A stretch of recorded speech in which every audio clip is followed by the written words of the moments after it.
increased and increased in me. I have a burning passion now to continue to push the envelope forward in the world, to reveal to the world, to the church and to Israel, listen, the Jewish Jesus. What do I mean by that? Both the church and Israel, oftentimes, when they think of Jesus, do not think of Jesus as a Jew.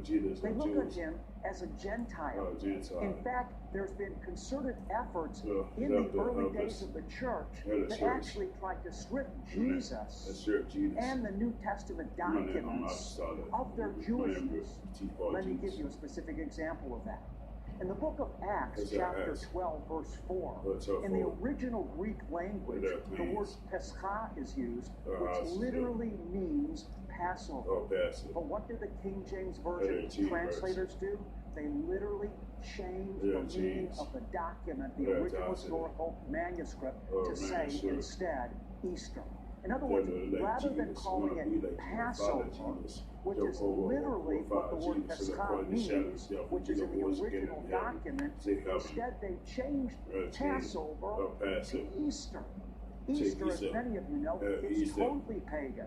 It's connected to the Greek pagan goddess Ishtar, which is a fertility goddess. The early church tried to strip Jesus and the New Testament of its Jewishness. And I am here today to reclaim the Jewishness of Jesus. You see, you've been grafted in to the commonwealth of Israel. And it's important for you to know the Jewish roots of your Christian faith. Yeshua said to the woman at the well in John 4, "Woman, salvation is from the Jews." You see, I remember going to Israel years ago, my first time there. And I went there on what's called a pastor's familiarization tour, where a tour company just put out a blanket invitation for the heads of any congregations, rabbis, pastors, etc., to come to Israel at a very reduced cost. The tour company's hope was that the leader of the congregation would fall in love with Israel, then go back to their congregation and bring the whole congregation there, which would have resulted in a lot of revenue for the tour company. So because the tour company wanted the congregational heads to develop a passion for Israel, they brought them there at a very reduced financial cost. Again, in hopes that I'd go back to the congregation and lead a tour there, which we ended up doing. But I remember going there, my first time there was on this pastor's familiarization tour. And I was surrounded by leaders of congregations from all different denominations. And I was having my first dinner there at a hotel in Israel with the pastor from a mainline denomination sitting across the table. And what he said to me so repulsed me that it has stuck with me even to today. This took place many years ago. And here's what he said to me. He said to me, "Paul met Jesus and came away with pork on his breath."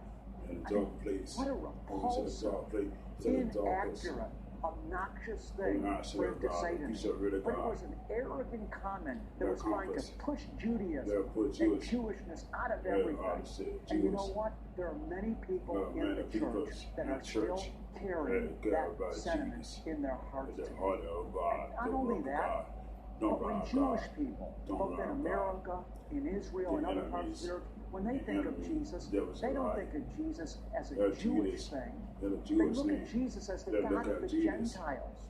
So I am taking a stand to reintroduce Jesus to the world as a Jew. Now, obviously, I'm not the only one or the first one who's doing this, but I have a passion in me to push the envelope forward today. Let me give you an example of how significant this problem is. How the church and Israel thinks of Jesus. You know, the most famous painting of Jesus that has ever been painted is Leonardo da Vinci's picture of the Last Supper. Now, let me ask you a question. Do you think that Leonardo da Vinci's portrait of Jesus, which is the most well-known, iconic picture of Jesus in the world, is an accurate representation of who Jesus is? Do you think Jesus had blonde or red hair? His face in this picture, you know, looks not only with blonde or red hair, but his face looks kind of effeminate. Notice there's no beard on him. Looks like he's wearing almost like a dress. Do you think that's an accurate picture of what Yeshua HaMashiach Yeshua of Nazareth looked like? Beloved, he was a Jew. Do you think he looked more like Leonardo da Vinci's portrait of Jesus or more like me? Beloved, he looked a lot more like me. For example, you'll notice today that I'm wearing what are called the payas, or side curls. This comes from the book of Leviticus, or Vayikra in Hebrew, chapter 19, verse 27, where the Lord told the children of Israel not to cut the side growth or the side locks of their hair. Why? Because he wanted them to look different than the world around them. Because they were called to be a nation of priests. They were called to be his in the world, to stand out in the world as his representatives, mark them as different. And because this desire has been burning in me, I have stepped out in faith to do the same thing, to make a statement, Father God, I belong to you. I'm your representative in the world. I'm not of the world. I should look different because we're not of the world. I hope that you'll receive this, beloved ones. Some have asked, did Jesus have payas? The answer is absolutely he had payas. Why? Because he was a Torah-obedient Jew. He was able to take our sin in his own body on the tree because he lived a perfect life in obedience to the law. He was sinless. And because he lived a sinless life in obedience to the law,